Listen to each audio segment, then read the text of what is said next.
Assalamualaikum warahmatullahi wabarakatuh. Halo Nanda semua, selamat datang pada pembelajaran ekonomi kelas 11. Pada pertemuan kali ini, kita akan mempelajari tentang sistem dan administrasi perpajakan di Indonesia. Materi ini sangat dekat dengan kehidupan sehari-hari karena hampir setiap aktivitas ekonomi yang kita lakukan berkaitan dengan pajak. Saat membeli makanan di restoran, membeli pakaian, menggunakan kendaraan bermotor, bahkan ketika orang tua menerima gaji, di dalamnya terdapat unsur pajak. Oleh karena itu, penting bagi kita untuk memahami bagaimana sistem perpajakan bekerja dan mengapa pajak sangat dibutuhkan dalam pembangunan negara. Nah, pada pertemuan kali ini, Bapak harapkan setelah mengikuti pelajaran hari ini, diharapkan Ananda mampu menganalisis sistem perpajakan di Indonesia, memahami alur administrasi perpajakan mulai dari pendaftaran NPWP hingga pelaporan SPT, menghitung berapa jenis pajak seperti pajak penghasilan atau PPH, pajak pertambahan nilai atau PPN, pajak bumi bangunan atau PBB. Terus Ananda juga mampu menjelaskan fungsi dan peran pajak dalam pembangunan ekonomi di Indonesia. Dengan memahami materi ini, kalian tidak hanya mengetahui teori perpajakan, tetapi juga mampu menerapkan dalam kehidupan nyata. Nah, sebelum masuk ke materi utama, mari kita perhatikan beberapa pertanyaan berikut. Pernahkah kalian membeli makanan atau minuman dan melihat tulisan PPN 11% pada struk pembayaran? Terus, pernahkah kalian mendengar istilah NPWP atau e-filing? Atau mungkin kalian pernah melihat orang tua membayar pajak kendaraan setiap tahun? Nah, tanpa kita sadari, pajak ada di sekitar kita dan menjadi bagian penting dalam aktivitas ekonomi masyarakat. Nah, menurut kalian, mengapa negara memerlukan pajak? Jawabannya, karena pajak merupakan sumber utama penerimaan negara yang digunakan untuk membiayai pembangunan seperti jalan, sekolah, rumah sakit, jembatan, dan berbagai fasilitas umum lainnya. Nah, langsung saja kita ke materi pertama, yaitu sistem pemungutan pajak di Indonesia. Nah, di Indonesia sendiri menggunakan 3 sistem pemungutan pajak. Yang pertama adalah self-assessment system. Nah, pada sistem ini, wajib pajak diberikan kepercayaan untuk menghitung, membayar, dan melaporkan sendiri pajaknya. Contohnya adalah PPh orang pribadi dan PPh badan. Yang kedua ada official assessment system. Nah, pada sistem ini, petugas pajak atau fiskus yang menentukan besarnya pajak yang harus dibayar. Contohnya adalah pajak bumi dan bangunan. Yang ketiga ada withholding system. Nah, pada sistem ini, pihak ketiga yang memotong atau memungut pajak. Contohnya adalah perusahaan yang memotong PPh pasal 21 dari gaji karyawan. Ketiga sistem tersebut digunakan untuk mempermudah pengelolaan perpajakan di Indonesia. Nah, selanjutnya kita masuk ke unsur prinsip perpajakan. Dalam sistem perpajakan, terdapat 5 unsur penting. Yang pertama, subjek pajak, yaitu orang atau badan yang dikenakan pajak. Yang kedua ada objek pajak, yaitu sesuatu yang dikenakan pajak, misalnya penghasilan atau kepemilikan harta. Yang ketiga ada tarif pajak, yaitu persentase yang digunakan untuk menghitung pajak. Yang keempat, dasar pengenaan pajak atau DPP. Yang terakhir ada administrasi pajak. Nah, selain unsur-unsur tersebut, terdapat prinsip perpajakan yang baik menurut Adam Smith, yaitu keadilan, kepastian, kemudahan, efisiensi, dan netralitas. Prinsip-prinsip ini bertujuan agar pemungutan pajak berjalan secara adil dan efektif. Oke, selanjutnya kita masuk ke alur administrasi perpajakan yang ada di Indonesia.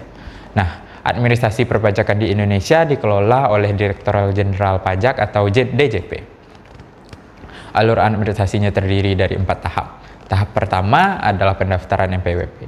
Nah, NPWP sendiri merupakan identitas resmi wajib pajak. Terus tahap kedua adalah penghitungan pajak. Wajib pajak menghitung sendiri besarnya pajak yang harus dibayar. Tahap ketiga adalah pembayaran pajak melalui sistem e-billing. Nah, tahap keempat adalah pelaporan pajak menggunakan SPT melalui e-filing.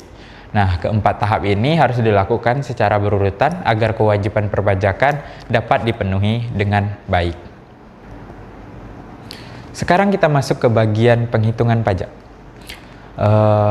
PPh atau pajak penghasilan dikenakan atas penghasilan yang diterima seseorang.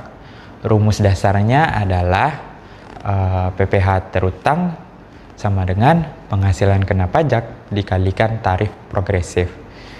Nah, mari kita perhatikan contoh ini. Pada contoh ini, Pak Andi memiliki penghasilan bruto sebesar 120 juta rupiah per tahun. Setelah dikurangi biaya jabatan sebesar 6 juta rupiah, diperoleh penghasilan neto sebesar 114 juta. Kemudian dikurangi PTKP sebesar 54 juta rupiah, maka diperoleh PKP sebesar 60 juta rupiah. Karena PKP masih berada pada lapisan pertama, tarif yang digunakan adalah 5%, sehingga PPh terutang Pak Andi adalah 3 juta rupiah per tahun. Selanjutnya kita menghitung PPN atau pajak pertambahan nilai. PPN dikenakan atas konsumsi barang dan jasa. Tarif PPN yang berlaku saat ini adalah 11%. Mari kita perhatikan contohnya. Contohnya, sebuah laptop dijual dengan harga 15 juta rupiah sebelum pajak, maka PPN yang dikenakan adalah 11% dikalikan 15 juta sama dengan 1.650.000 rupiah. Jadi total yang harus dibayar pembeli adalah 16.650.000 rupiah. PPN merupakan salah satu sumber penerimaan negara yang cukup besar karena dikenal pada transaksi barang dan jasa. Selanjutnya kita masuk ke penghitungan PBB. PBB sendiri adalah pajak bumi dan bangunan. PBB dikenakan atas kepemilikan tanah dan bangunan. Dalam penghitungan PBB digunakan beberapa istilah, yaitu NJOP, NJOP TKP, dan NJKP. Nah, mari kita perhatikan contoh ini. Pada contoh Pak Dedi, total NJOP tanahnya dan bangunannya adalah 300 juta rupiah. Setelah dikurangi NJOP TKP sebesar 12 juta rupiah, diperoleh 288 juta rupiah. Kemudian dikalikan NJKP sebesar 20% sehingga diperoleh 57.600.000 rupiah. PBB dihitung dengan tarif 0,5% dikalikan NJKP. Hasilnya adalah 288.000 rupiah. Jadi PBB yang harus dibayar Pak Dedi sebesar 288.000 rupiah. Nah, selanjutnya kita masuk ke fungsi pajak. Pajak sendiri memiliki 4 fungsi utama. Pertama, fungsi anggaran atau budgetary. Artinya, pajak digunakan sebagai sumber pendapatan negara. Terus yang kedua ada fungsi mengatur atau regulate. Jadi, pajak sendiri digunakan untuk mengatur kegiatan ekonomi masyarakat. Yang ketiga ada fungsi stabilitas. Nah, pajak membantu menjaga kestabilan ekonomi dan mengendalikan inflasi. Yang keempat ada fungsi redistribusi pendapatan. Nah, pajak digunakan untuk membantu masyarakat melalui berbagai program sosial. Nah, apa sih peran pajak dalam pembangunan? Nah, pajak menyumbang lebih dari 80% penerimaan negara. Karena itu, pajak memiliki peran yang sangat besar dalam pembangunan. Yang pertama, membiayai pembangunan infrastruktur seperti jalan, jembatan, pelabuhan, dan bandara. Kedua, membiayai pendidikan melalui program BOSAT dan KIPK. Nah, yang ketiga, membiayai layanan kesehatan melalui BPJS dan pembangunan fasilitas kesehatan. Yang keempat, meningkatkan kemandirian fiskal sehingga negara tidak terlalu tergantung pada utang luar negeri. Nah, sekarang silakan mengerjakan LKPD yang telah Bapak sediakan. Nanti Bapak teruskan. Pada LKPD terdapat beberapa soal mengenai perhitungan PPh, PPN, dan PBB. Kerjakan secara mandiri dan tuliskan langkah-langkah perhitungan secara lengkap. Dari tujuan kegiatan ini adalah untuk mengukur pemahaman kalian terhadap materi yang telah dipelajari. Mari kita simpulkan pembelajaran hari ini. Indonesia menggunakan 3 sistem pemungutan pajak, yaitu Self-Assessment System, Official Assessment System, dan Withholding System.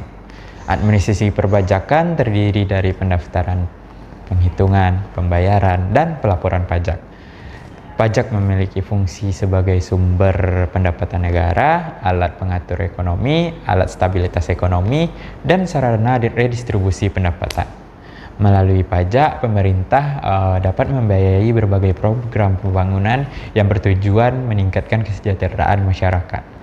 Nah, sebagai refleksi, coba pikirkan kembali, apakah pembangunan yang kalian nikmati saat ini dapat berjalan tanpa adanya pajak?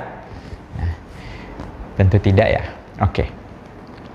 Untuk mengakhiri pelajaran hari ini, Bapak ingin bilang pajak bukan hanya sekedar kewajiban yang memaksa, tetapi bentuk gotong royong bangsa dalam memenuhi kebutuhan masa depan dan kepentingan negara. Oke, mungkin itu aja pembelajaran kita pada hari ini. Bapak ucapkan terima kasih bagi yang sudah bagi Anda yang Oke, mungkin itu aja pembelajaran kita pada pertemuan kali ini. Bapak harap Ananda dapat memahami apa itu tentang sistem pajak dan cara penghitungan pajak. Sampai jumpa lagi di pertemuan selanjutnya. Bapak akhiri. Wassalamualaikum warahmatullahi wabarakatuh.